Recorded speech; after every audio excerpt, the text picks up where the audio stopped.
So thank you very much. Okay. His Royal Majesty will be signing copies of his book outside there. Not every time we have kings writing books. Please, can I ask those who are there to move in there until those who are. Let me especially welcome Dr. Solomon, all the way from Unilag. Thank you very much. And I managed to bring you here today. He's of Department of English in Unilag, and your students were here. They had a very good session there, and they met with Taiwa Jai, like I said. I think they've left. So, Invoking the God is the next session, and the moderator, Tade Ipadiola, is here already. I think your reviewers and readers, they are around already, so you can start.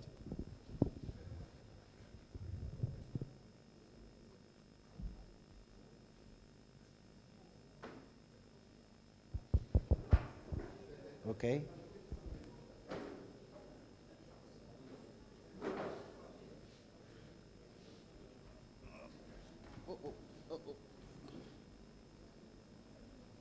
I can't see anyone yet.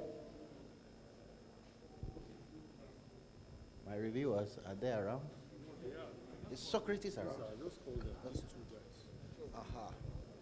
Aha. No, please, I need that. They sent me.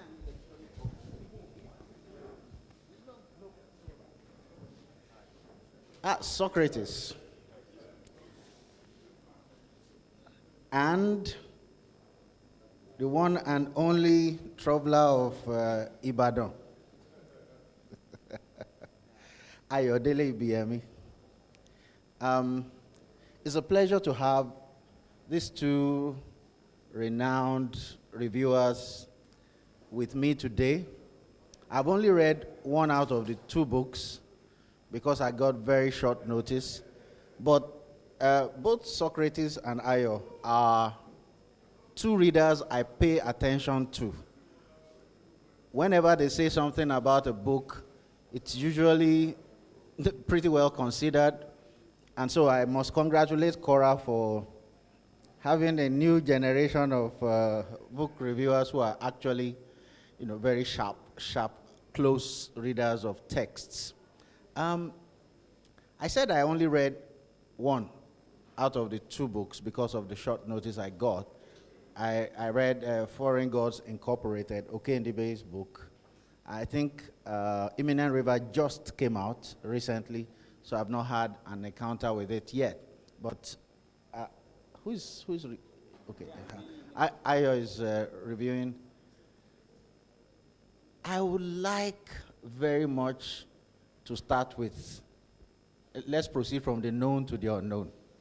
As they say in physics,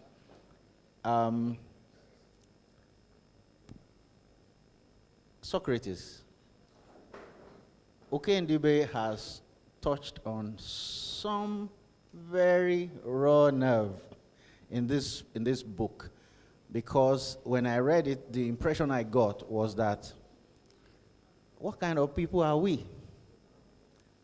We were not just, satisfied with selling our own kind. We have decided to also sell the ancestors too. And of course, the book explores all that. I'm sure that you have much to say about it. Socrates. Thank you, Tade, and it's a pleasure to be with you. Yeah, I totally agree with you that the book really does a lot. Okendibe really did a lot with how he portrayed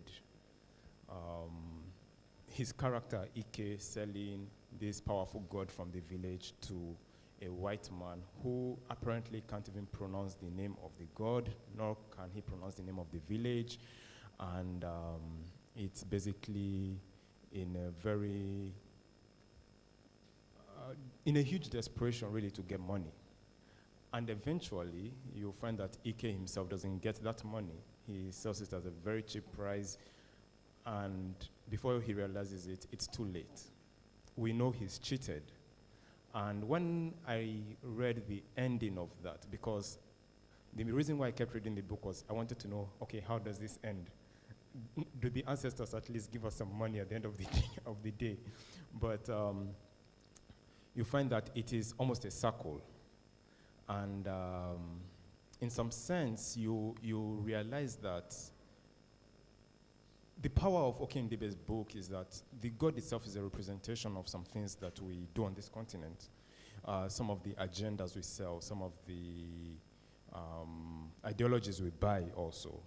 When I talk of ideologies, I'm not talking in the sense of feminism or anything, but really in the sense of who are we as a people. And so let's take, for example, and this is just an example, the NGOization of some of our issues in Africa, in Nigeria, where these are issues that we take from the West, don't apply to us, and then we bring it down here, and they're totally either irrelevant, or if they're irrelevant, or if they are relevant, they don't really apply to us as deeply as they would apply to the West. So you find that Okindebe taking that God, taking that God from a village considered powerful in a tradition that is dying and bringing it to the West, and that God somehow lives, but loses its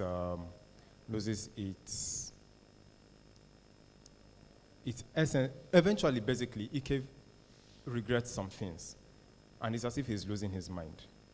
And it is almost portraying a sort of ending that is disastrous for not just the continent itself, but also for certain values we hold close, because we end up not re-examining ourselves. But then we are re-examining what we have lost. It becomes too late to hold.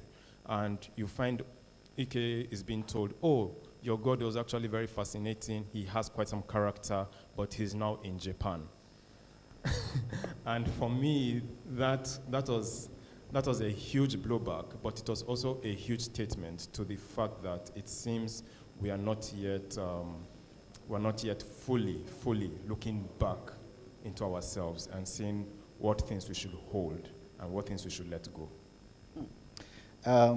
Thank you for that brief introduction to Foreign Gods Incorporated. Okindebe is a stylist, and he has a lot of humor, and it's amazing what he can achieve by understatement. While I was reading that book, you won't believe this, but it's the truth.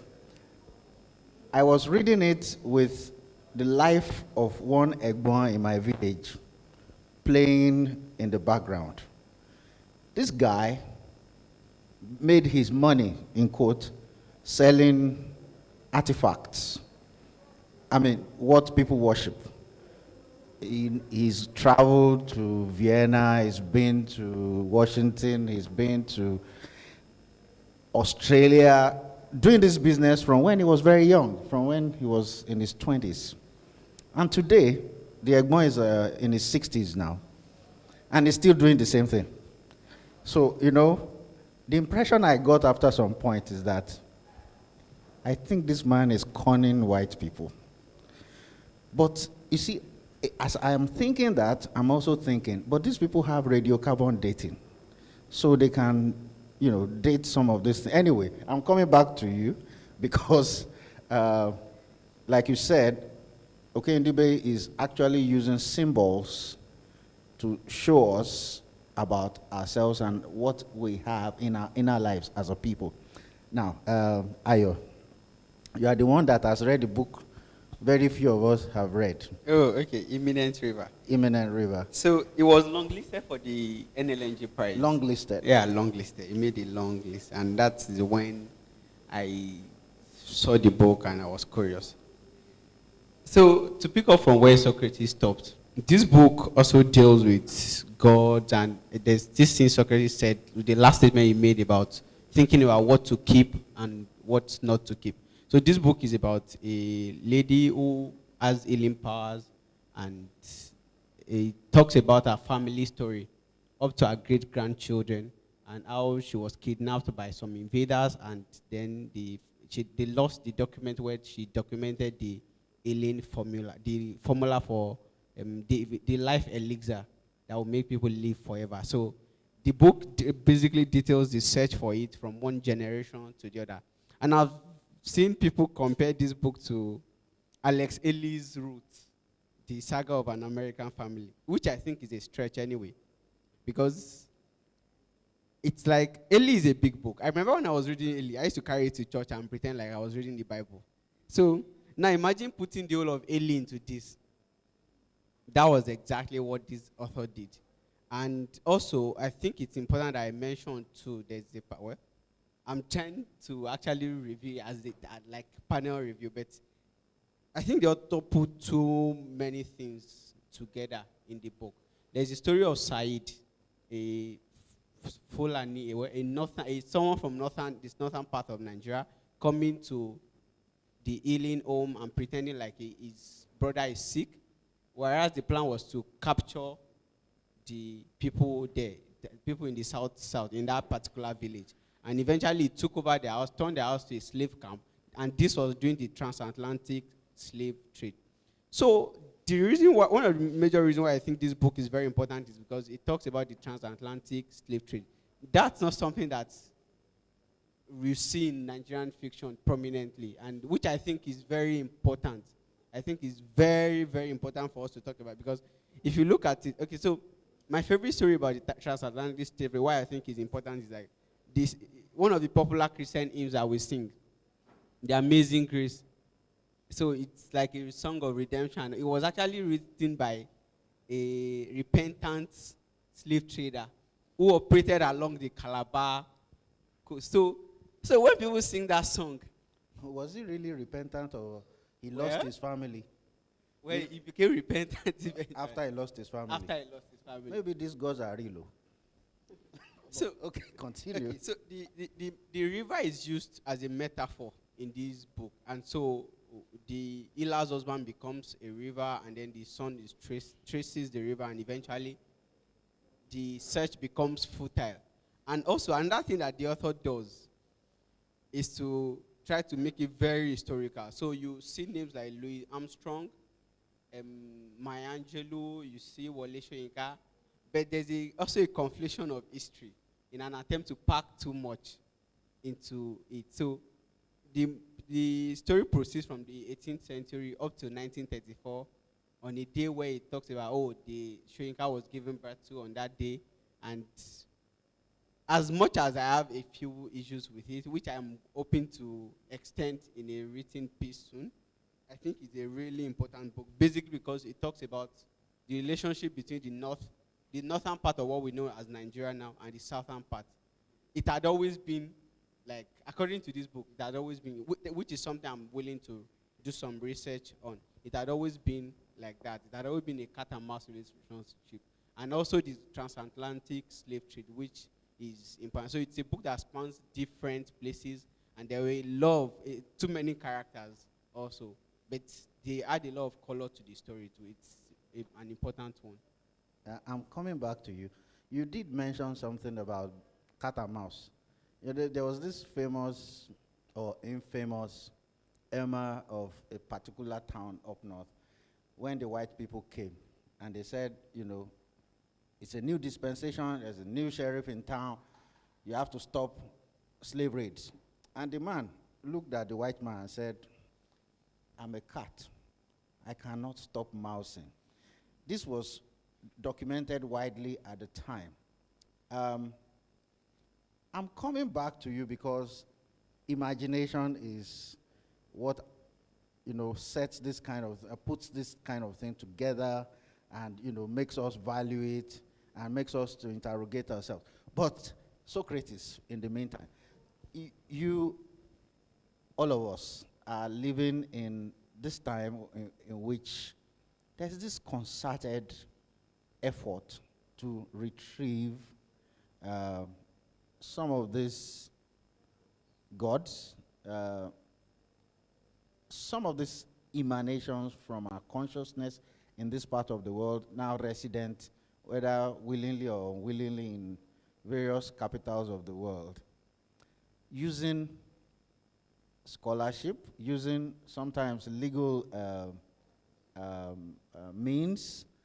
But the truth of the matter is that there is this groundswell amongst us. When you consider what Okendube tried to show, and you compare it with our lived reality today, what do you think is our prospect as a culture, as a people, in retrieving these things that are practically lost?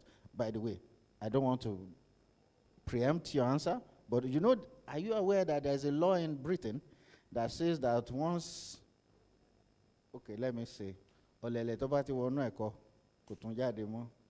a law in Britain that says once that artifact comes to Britain, by law they cannot release it back to you. So I guess my larger question to you is, should we be looking to physically recovering these gods, or do we need to return to the source from which this consciousness came in the first place? That's a very deep question. Also, to support what you said about the law, the UK has constantly said, we are not giving you this, we are loaning them out. So, we steal the gods and then we loan them back to you. But I think in the case of, so it's a movement, a decolonial movement, where everybody is saying, bring back these things. But also, when you're talking about this movement, what doesn't feature prominently is the fact that when these artifacts were taken, they were taken at a point in time when the country Nigeria didn't exist as we know it. So it was taken at a certain point where there were nations, the Benin nation, the Yoruba nation, the Efik nation, and all these things. So nobody seems to be focusing on the fact that who are you returning these artifacts to? Are you returning these artifacts to the Benin kingdom? Are you going to return it to these other kingdoms?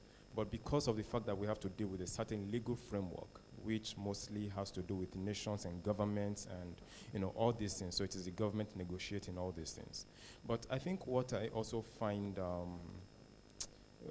we're not really paying attention to, and coming back to the question you asked, is the fact that, fine, these gods were taken at a particular point in time, where other gods produced, and if other gods were produced, where have they been kept? And I think the larger thing now points to the fact that if there were other gods that were produced, why do we then have to keep fighting to bring this back? While I understand that it is a decolonial movement, I understand that fact. While I understand that there is a nostalgic attachment to the fact that these things were stolen from us, what do we really want to achieve by bringing it back? Do we still also want to represent that capitalistic notion of the fact that we have something in our museums that brings us money? Because if we are bringing them back, are we bringing them back to museums? Were they in museums in the first place? Most of them were not in museums in the first place. Yeah? Yeah, you have your time. You have your time. Because there is a section for the questions. So if most of them were not in museums, or if they were kept in certain places, or if they were produced by certain people, and if the Benin traditions are still available as they are, deeply, very, very much in existence, most of them, and there is a line of people who are supposed to still be producing these gods, what has happened along the line? And I think the question we should probably be focusing more on is how much we have changed as a society. Because bringing the gods here, if they come, what changes really? If they come and we build a museum, what eventually becomes different? Does it mean that when we bring these gods, we have even, because I've seen the arguments everywhere, are we able to even maintain these gods in the first place? Do the gods come here and eventually die?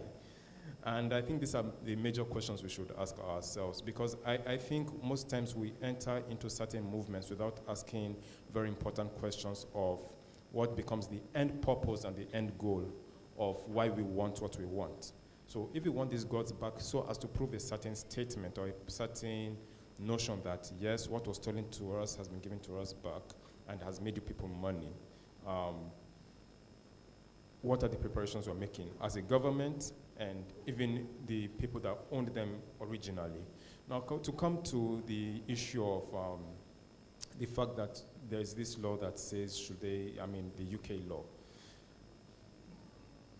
You see, when I think the way power is, geopolitics and generally, culture-wise, tradition-wise, there's a lot that is involved. And it is in such a way that, unfortunately, we are not necessarily in a position to argue from a point of economic power. And almost unfortunately, we are not able to argue from a cultural power. So most times we are arguing from a moral point of view, which is what you did was wrong, and therefore you have to return it back. Unfortunately, the world doesn't operate that way. And that you would then see that the approach, even of the French government, is we are giving it to you. And it is used as an extension of diplomatic and geopolitical games to show that, this is what we have done, to show, to further improve the intercultural and the cross-cultural values we have between our government and your government. Not the French nation and maybe the Benin nation or the Yoruba nation in Benin Republic, so to say. It is very different. So the dynamics that were there in the 1880s are a bit different from the dynamics that exist now. And while, unfortunately, we could have been better than we are now, we are not in that position. I can imagine China demanding for its artifacts if there were, I'm just hypothetically putting, demanding from its artifacts from UK or China's argument even about Hong Kong or Taiwan. It is a totally different conversation. China would not have argued that same way in the 80s as it is arguing now. Which brings us back to when we are arguing for the fact that we want our gods back. What position are we arguing from? Correct. I think what happened in Hong Kong 2 years ago buttresses the point that you raised. China suddenly woke up one day and decided that they were going to abridge the time that they agreed with Britain to administer Hong Kong in a certain way. And predictably, characteristically, Britain came out and said, we are going to have consequences follow this. and the Chinese ambassador the Chinese foreign minister said, you can talk like that 200 years ago, maybe even 100 years ago. Please, for your own sake, don't talk like that. And I felt sorry for Britain. But that's, to buttress your point, that is the way the world works. Ayo, I said that I was coming to appreciate the efforts the author put in this book to reconstruct and give us some imaginative sense of how our world was at some point. I can relate with some of the plotting, some of the characterization, a man becoming a river and so on and so forth. I happen to grow up in that kind of world, the animist world, where a river is not just a river. A river has a story behind it and a spirit. And now, we are living in the 21st century. We know that there was a reason why our ancestors gave this kind of characterization to all these natural phenomena in order to preserve our environment. It is no longer the case. We have rabid exploitation of our resources. So I'm going to borrow a leaf from Socrates now to ask you a question. Do you think that it suffices, because the theme of this panel is invoking the gods, do you think it suffices today to simply say, Oluweri is in that river, therefore you should not dam it? Or to say that, the forest that everybody has, I was at Oshogbo Grove the other day. And inasmuch as they succeeded in keeping the trees there, the river is polluted. And by whom? By people who are digging for gold upstream. So do you think that in this day and age it suffices for us to invoke these gods and the sanctions that they are likely to visit on defaulters, or do we really need to sit down as a society to make laws and enforce those laws to, get our acts together? Okay, so I'll begin from this book. So basically, slavery as aided by the invaders, the local invaders, and then the transatlantic slave trade in this book tore apart the social fabric of this society. And in the novel I'm reviewing, and 4 generations after, they couldn't regain it. And also, I would make a comment about what Socrates said earlier about the artifact, the Bini bronzes particularly. Those questions you asked are valid. In fact, I tell people that the museum culture is not our culture. But the thing is, the moral argument is still valid for me. The manner in which those things were taken requires that they be returned. And that is not, for me, it's not arguable. And also, there's this Yoruba proverb, I think I once heard it in a Sophie Oluwole video, Professor Oluwole, that she said, "Ogbon odun ni were emi." She says that the wisdom of today is madness tomorrow. So that suggests that ours was a society of people who were evolving. These cultures were evolving. And when you trace a lot of these beliefs, like the example of the animist beliefs that you gave earlier, it was always for a purpose. Sometimes a lot of it is, a part of it is hidden. And it is why a Fafunwa will talk about the secret cult being the equivalent of the university, the higher institution. So when you look at indigenous African system, so to answer your question, it's not enough to even believe in the way we used to do those things. It is important that we evolve a new system. But when we don't even have a sense of identity or an understanding of where we are coming from, how do we then do that? That is the rhetorical question. Before I let you go, you mentioned that the author, first of all, went into the issue of internal colonialism.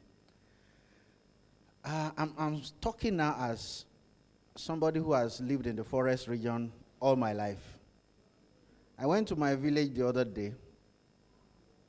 3 streams that I grew up knowing no longer exist because they've been trampled flat by cattle. In the 80s, you could barely see 100 meters standing from any point in my village. Today, you can see almost a kilometer because there is tree felling, there is bush burning, and all kinds of things going on. And of course, there is kidnapping. So we have come full circle, and we really must ask ourselves whether or not we need to confront this elephant in the room frontally. So I guess my question to you then will be, going forward,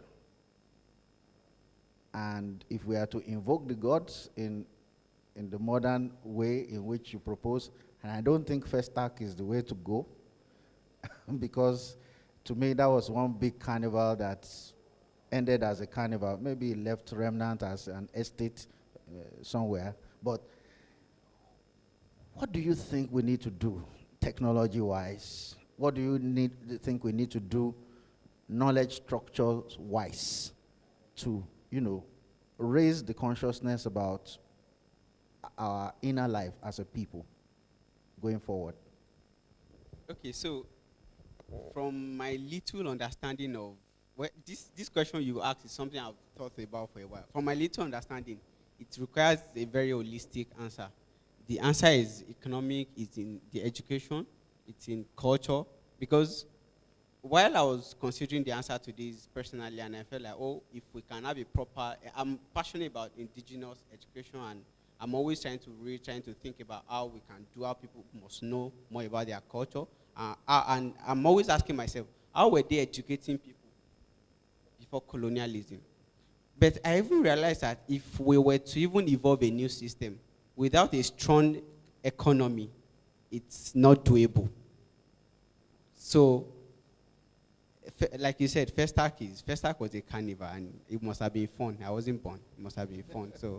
So that was something. But still, those kind of things are signifiers to what is possible. It signifies the kind of Pan-Africanism that is. But during Festac, it was Nigeria had money, and to show that, I was going through somebody's archives recently, and in 1976, the Obasanjo administration bought, late 76, the other drinks of 20 million naira. As at then, Nigeria cannot, if genuinely Nigeria cannot afford that kind of thing any longer. It's not possible. So for the people who should have done some of these things that we are championing now are the people who had enough money then. Of course, if with enough willpower, and even now, it's still doable. But it's something that we have to think of seriously and logically.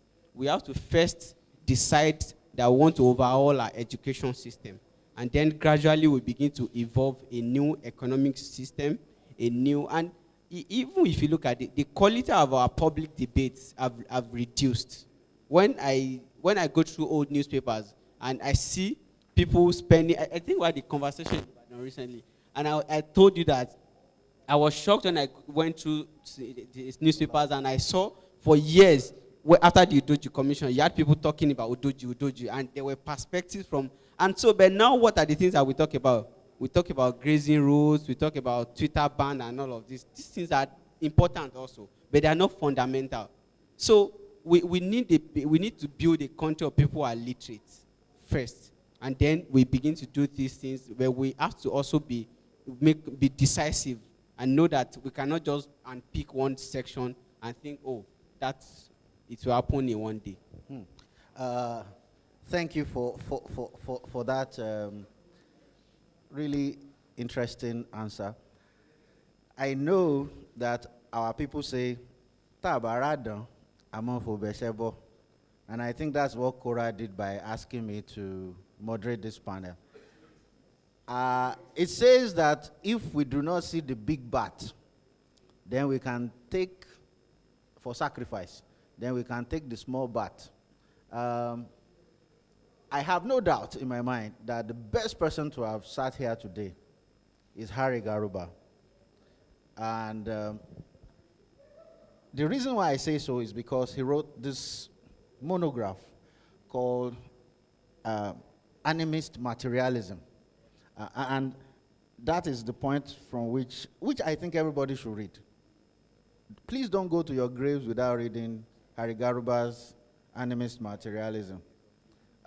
It's one of the most important pieces of thinking that I've come across from any African intellectual in a long time.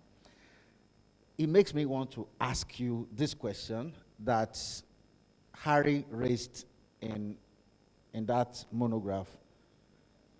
The world is now going, I won't say going back, but the world is coming to a point of awakening about certain realities that govern how we relate with nature. Things that our forefathers preserved by saying, don't do this because there's a spirit in there. Now we know that there is such a thing as species extinction. They are telling me I have almost exhausted my time. Is that so? 5 minutes more, okay. When people have not even asked their questions. Anyway, Socrates, it's me and you. So, we now know about things like species extinction, because I believe that what Okeindibe was trying to tell us is that there are things that you can lose and never, no matter how you try, retrieve.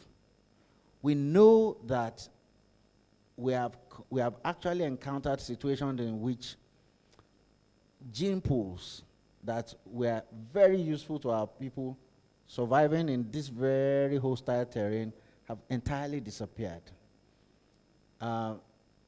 what do you think our universities can do to, make a dent in this huge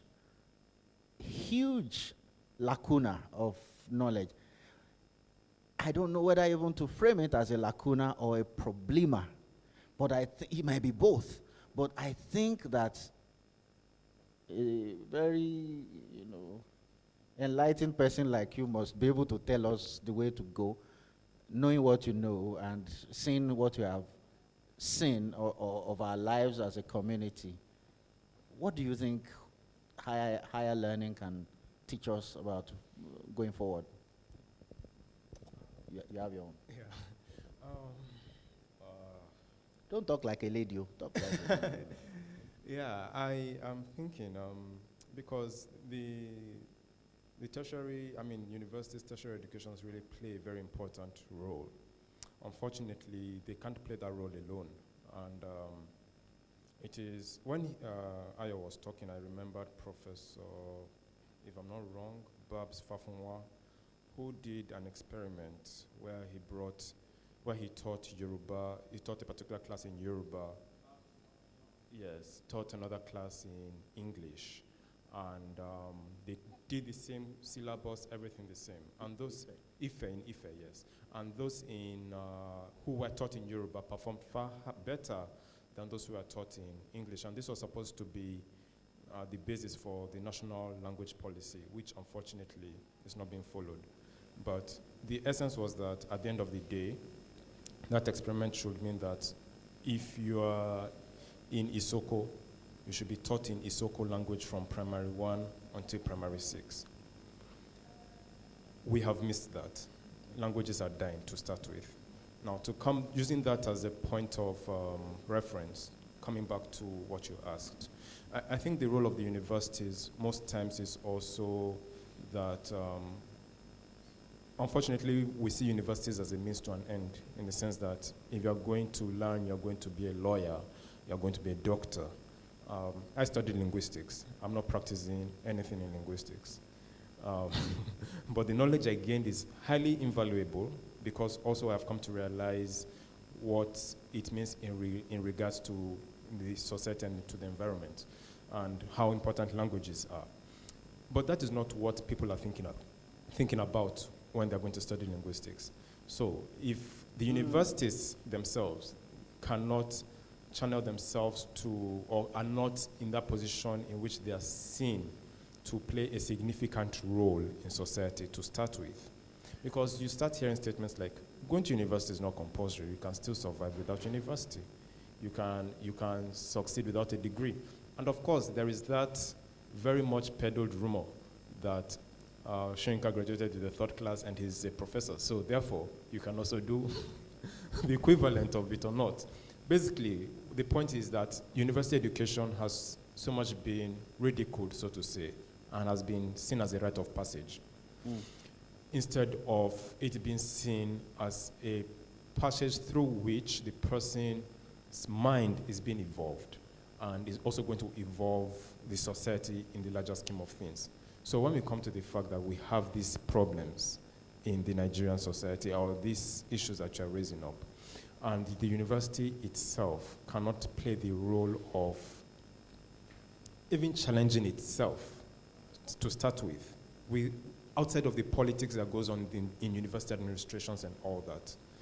If that is not happening, then it is very hard to transfer that to society.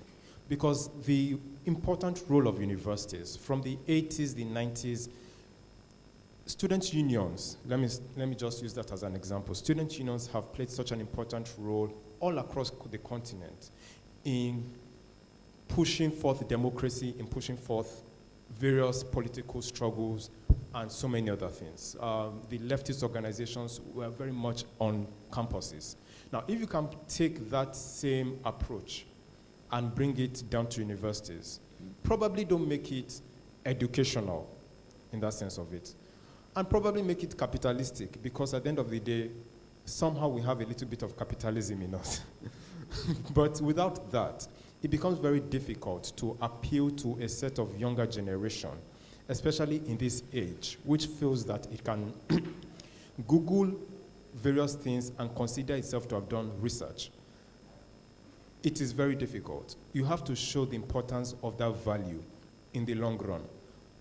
Otherwise, everything gets lost. And it still boils down to the fact that a young man in Okendibe's book thinks of himself in America without any money, enters a museum that has gods, and thinks, oh, I have a god in my village. I can easily come back, get money, and sell it for $100,000 without realizing without realizing the fact that he himself is putting himself in a position of being a chief priest without realizing the rituals that even go with it, and without also paying attention to the fact that this God he has taken plays an important role to a particular set of people and a particular system. Because also what we fail many times to realize is that these traditional systems are existing as systems. Before colonialism, there were systems, there were checks and balances. For example, in the Oyo Kingdom, there was a reason why if a king is defeated in battle, if he sees an egg in the calabash, he has to go and commit suicide. There was a reason for that. And it was also because to perpetuate system. And of course, these systems also, on their own, evolved. Certain kings decided, I'm not going to kill myself. And they formed another empire. And it's a whole evolving. And I think also looking at it eventually, you find that we have missed a lot in our growth as Africans, because what the Europeans were able to do is that they were able to fight each other, they were able to evolve amongst themselves. The Germans conquering the barbarians, and it goes and goes forth. I mean, until the World War I and II, they were still fighting each other. Yeah. So the so-called barbarism that many times is portrayed to we Africans, it's not limited to us. But coming back to... What do they know? But coming back to what the universities should do, there is a lot of imbibing from our culture that should be taken. And it could be through, and because if you are going to pass that through 19-year-olds, 18-year-olds, 19-year-olds, 20-year-olds, 21-year-olds, you are changing a whole generation. And a very popular evidence is what Awolowo did in the Southwest. And you can still see that ripple effect until now. And if that can be done, in all honesty, if that can be channeled in a very sincere way, and in a way that doesn't carry some sense of dishonesty, let me put it that way, you could have a change of system. Okay. Because coming back to what you said, we are now hearing, you'll hear the white person now telling us that animals feel pain, animals feel this, animals feel that. We already knew all these things. You will hear the white person saying, I'm a vegetarian. We are already vegetarians. Forget the meat we eat. Most of our diet are plant-based. So most of these things that it seems these people are coming back to, we already knew them. And what our forefathers did, and unfortunately what we are doing, is that coming back to the systems, we are now trying to look at a certain system in the West and trying to emulate it without realizing the fact that eventually the West is coming back to Africa, where everything started from. Thank you very much, Socrates. My last question to Ayo will be, still borrowing from Harry Garuba. I have not read this book, you have read it, but from what you have said, I can understand that the material basis for whatever belief system or gods or knowledge system you have is important. And I know that outside this book and outside fiction, you have researched the socialist, the Nigerian left quite extensively. We are at the brink. We are at the brink. We are being surveyed by countries like China.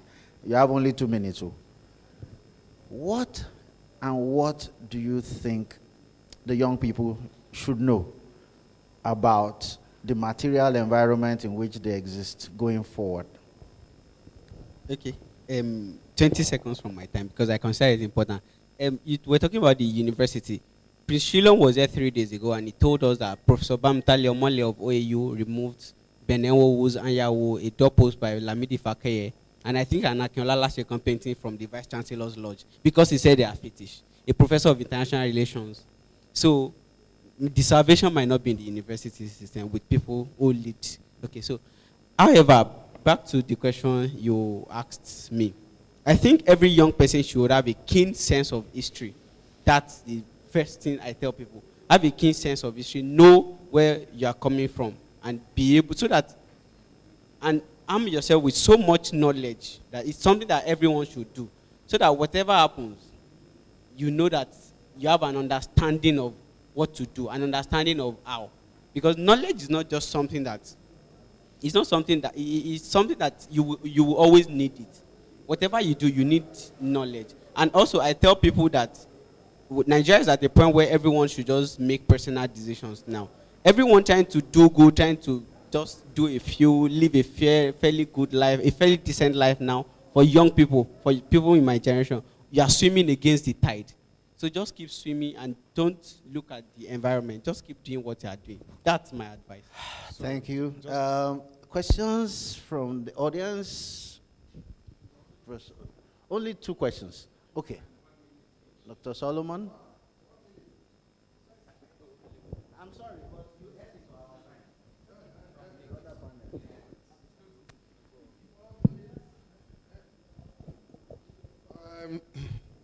I'm Dr. Solomon Omashola Azumrana of the University of Lagos. I have so much to say, and I'm wondering why German is giving me just 1 minute. Zoom, okay. No, but seriously, there's a lot to talk about. One, it does appear that we have not moved away from the colonial thesis. We are like this because this is the way the British has made us. We are like this because of the constitution the British handed over to us. How many years are we going to promote the colonial thesis? Is it not yet time for us to break away from there and know where we are going, know what we want to achieve? Secondly, beautiful program. We are all here. But how many of us are here? Is this the number of audience? Is this the number that we should be recording in a program such as this? The problem is not about these books. They are not. There are a lot of books coming out every day. Fantastic book. Beautiful books. Go to our archives. See what is in our archive. I'm in ICPC in my university. I'm in Savicom in my university. Go and look at the document for quality assurance and Savicom produced by Nigeria. Go and look at the documents of ICPC produced by Nigeria. If we are able to implement those documents, Nigeria will be a beautiful place. So it is not in all these things. I'm not saying we should stop writing. We have to continue writing. But those of us that are reading these books, we are not the ones that will do anything. We can't do anything. Is Buhari going to read this book? Is his personal assistant going to read this book? Is Sanwo-Olu going to read this book? His personal assistant, is he going to read this book? They are not going to read this book. Those are the people we need here to listen to us. But they are not here. We are talking to ourselves. We are talking to the world. Trust me, they will hear what you are I saying. say we are. Then lastly, is that question you asked. That was an affront to me. Oh. Yes. What would the university do? That appears, that question implies that the university is not doing anything. And it's a big lie we are telling ourselves. The university is doing a lot. By who? Who produced you? You, who produced you? We produced you. Who produced Omasheye? The Wole Soyinkas, the JP Clarks, who produced them? It is the university. And that is one tide I'm fighting against, even in Unilife. some of my guys are not here, and I won't mention their name. They are trying to promote the need for us to decolonize the English department. And I'm saying, what do you mean by decolonizing the English department? That we have to introduce more African courses. When Wole Soyinka was in the University of Ibadan, what did he read? A decolonized English. The J.P. Clarks, what did they read? The Femi Oshofison that was talking here, what did he read? We are doing our own part. We are really doing our own part. In spite of the odd against which we are fighting. In spite my colleague, in spite of the $40 million wait, to a my foreign colleague university. in South Africa is entitled to go to 2 conferences every year. I'm entitled to go to 1 international conference. I'm entitled to go to 1 conference every 3 years. That is the system against which I'm operating. And in spite of that system, I'm still able to compete with my colleague in South Africa or anywhere. Thank you very much. We are doing our work, please. Thank you very much. I know one young man indicated much earlier that he has a question. He stepped out. Not quite a young man, though. Yes. Please come closer.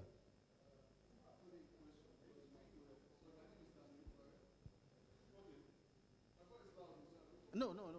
Because of the foreign. Okay. They're coming me already now. Okay, good evening, everybody. My name is Stanley Hikwari. So, I'm from Edo State. And so when we're talking about those bronzes, it just caught my attention. And those things are not artworks. They're not artworks. Some of those things were stolen from people's shrines.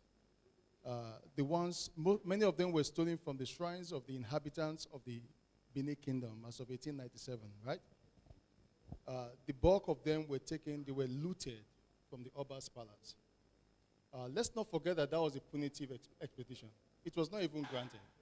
The person granted himself and made a promise to say, the loot from this expedition will take care of the cost of the expedition.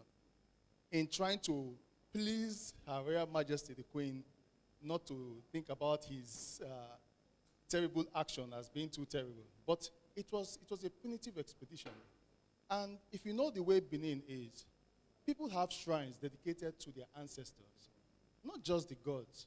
So you come to a man's house, there's a staff, there's a Benin name for it, but let me not bore you with that. That represents the hierarchy of that family.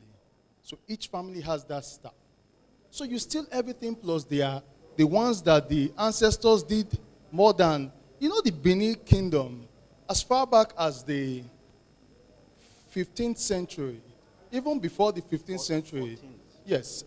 Okay, I wanted to go I don't want to go to a particular point, but let's say, as far back as the 14th century, the Beninese already had encounters with the Portuguese, right?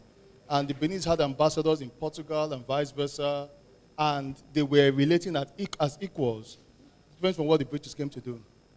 And before the Obas, they were the Ogisos. So for those of us who like science fiction, the Ogisos were like aliens, like, if you want to call them aliens, because there's a popular Benin story from one of the historians that says that back in the day, the Ogisos ruled over the Beninese, and then one day in the cool of the evening, one of the Ogisos decided to, let me just go and relax myself in my natural form. And the hunter saw him and thought it was an animal, indicating that those Ogisos were not like normal human. And the hunter shot at what he saw, thinking it was an animal, and then the Ogisos revolted against that and all, and there was a mix-up. That's what produced the first Oba of Benin. And that's what we're talking about, Oduduwa and all of that. In Benin, the person who went to Ife and sent his son back is called the Kaladeran. He was the son of the Oba. Long story, but let's cut it short. I'm just saying, people from the time of Ikaladeran I'm talking about now, his father's shrine, his father's shrine, up to Ovranwen Ogbaisi in 1897, you know how many years have passed? There are shrines dedicated to the worship of their gods and their ancestors who have gone before them. You steal all of them. So they were not artworks. By the way, when you talk about some of those artworks, they were made out of Manila. Manila, making something with Manila is like taking $100 bills or $1,000 bills and using them to form artwork.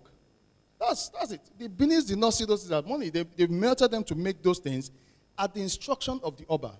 So if you go to Igun Street in Benin now, the people who made those bronzes, their fathers, their lineage, their families still stay on Igun Street. It's just that back then, the only person who could give the instruction for a bronze piece to be made was the Oba. Why? Because if we look at ancient Egypt, there was hieroglyphics, right? That's the way they're writing, right? Some other cultures writing, Greeks and all that. But in Benin, the way they capture events was making a bronze or a brass or whatever you want to call it. So if you will, even as recent as possible, within the time of Oba Kenzwa the second, when Queen Elizabeth came, it was captured in a bronze piece to show you that that's our photography, that is our fame. You understand? So the same way I can take my phone now and take a picture or pick up a scroll and write something, that's how the Beninese were documenting their history. So on two fronts, it's terribly wrong. So you've taken the deity, you've taken things that belong to people's ancestors and their fathers, and at the same time you are stealing. Art in Africa was first functional, not for beauty. Painting, as we study now and we practice now, so I'll round up now. Painting was more for beautification, so we took that from the West. But I'm just saying, when you talk about where would they take them to now, so there's a dialogue going on, and I'm sure Uncle Theo knows about it. It's the dialogues between the Oba Palace and the state. And Lai Mohammed. And the state. I'll say The the governor state. and Lai Mohammed. The state, or Edo State and the Oba's Palace. So now they're saying, bring the things back to We the have palace. to bring you back. No, I don't know about Lai Mohammed. No, we have to bring you back. It's a pity that because we are timed. Okay. This is streaming. I am sure that everybody has learned something from what you have said now. My summation, before I hand over the mic, is that we must understand that when we talk about invoking the gods, we are talking about reversing the kind of violence that was visited on our psyche as a collective. Exactly.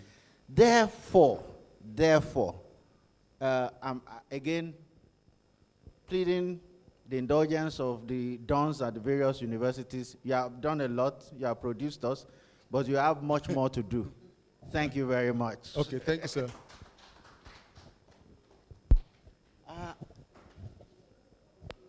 Yes, I think that we have run out of time. I wish that we had more time, but I must thank Socrates and Ayo for being such knowledgeable. Somebody's raising up a hand. Sorry, we are out of time. 1 hour. We have overstepped our time. I'm sorry. We have an award at 7:30. Oh. The Kensawa Prize. And there's a reading that ought to go for 1 hour. Oh. So how do we do that? So we just have to be disciplined. Thank you for sitting through this. You've been a wonderful audience. Start from there. So please, our picture, Samomasha, please join us.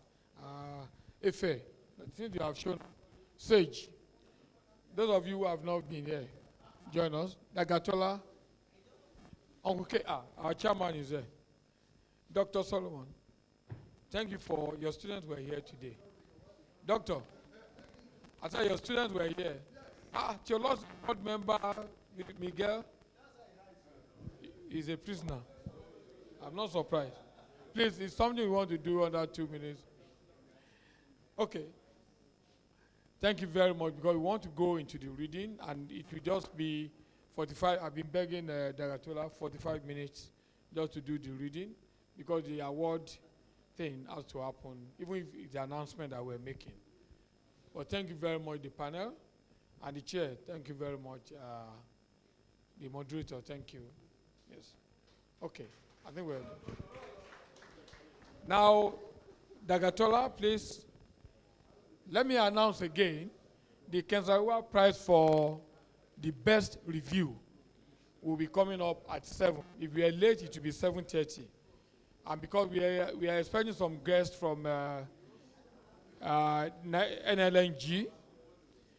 Now to Dr. Solomon, the question Dr. Solomon raised, the video recording that we're having there is being promoted. So whether they are here or not, they will encounter it. Be on YouTube, and internet doesn't lie.